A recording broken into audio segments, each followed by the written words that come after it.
Hello physics ভাইয়ার আন্ডা বাচ্চারা। সো তোমাদের মহাকর্ষ অভিকর্ষ পর্ব 3, যেখানে আমরা অভিকর্ষ ত্বরণ নিয়ে ইন ডিটেলস আলোচনা করেছি। শুধুমাত্র থিওরিগুলো সুন্দর করে আলোচনা করতে আমার 1 ঘন্টা সময় লেগেছে। সো এই পুরো থিওরি ক্লাসটা অলরেডি ফিজিক্স ভাইয়া চ্যানেলে আপলোড হয়ে গেছে।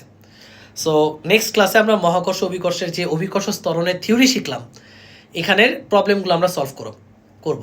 সো তোমরা থিওরিটা ভালো মতো দেখো, থিওরি না বুঝলে পরে প্রবলেম বুঝতে সমস্যা হয়ে যাবে। সো পুরো বেসিক থেকে পড়ানোর চেষ্টা করেছি।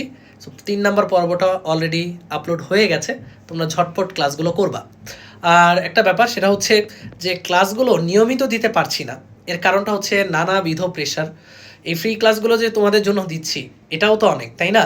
সো এটা অ্যাপ্রিসিয়েট করতে শিখবা। কমেন্টে কেউ আবার উড়াধুরা মানে বলবা না, ভাইয়া আপনি ক্লাস দেন, ক্লাস দিব। যেমন আমি এই উইকে প্রাণপ্রণ চেষ্টা করব 3টি মহাকর্ষের ক্লাস দিতে। আজকে একটা দিছি, আগামী কয়েকদিনের মধ্যে আরও 2টা দিব। এর মধ্যে আবার আমার পাওয়ার প্লের ক্লাস আছে, একাডেমিক ক্লাস আছে, বুঝেই তো, অনেক অনেক অনেক প্যারা। সো এই প্যারার মধ্যে তোমাদের জন্য কাজ করে যাচ্ছি।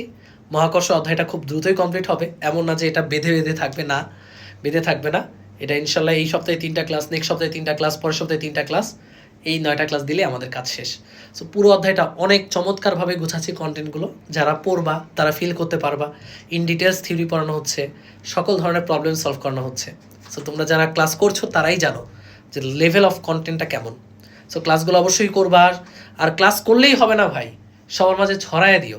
কারণ তোমরা যদি না ছড়াও, তাহলে এই যে এত কষ্ট, এই প্রাইভেট ব্যাচগুলোতে আজকে 2-3টা ক্লাস নিলাম, এরপর তোমাদের শ্যুট করলাম, মানে অনেক কষ্ট। আসলে এই কষ্টটা আসলে সার্থকতা লাভ করবে না। সো তোমরা একটু ক্লাসগুলো শেয়ার করে দিও, সবার মাঝে ছড়িয়ে দিও, এবং ক্লাসগুলো সাজেস্ট করিও, যেখানে মহাকর্ষ অধ্যায়টা যাদের দরকার তাদের কাছে পৌঁছে দিও। That's all for today. ভালো থাকো, আল্লাহ হাফেজ।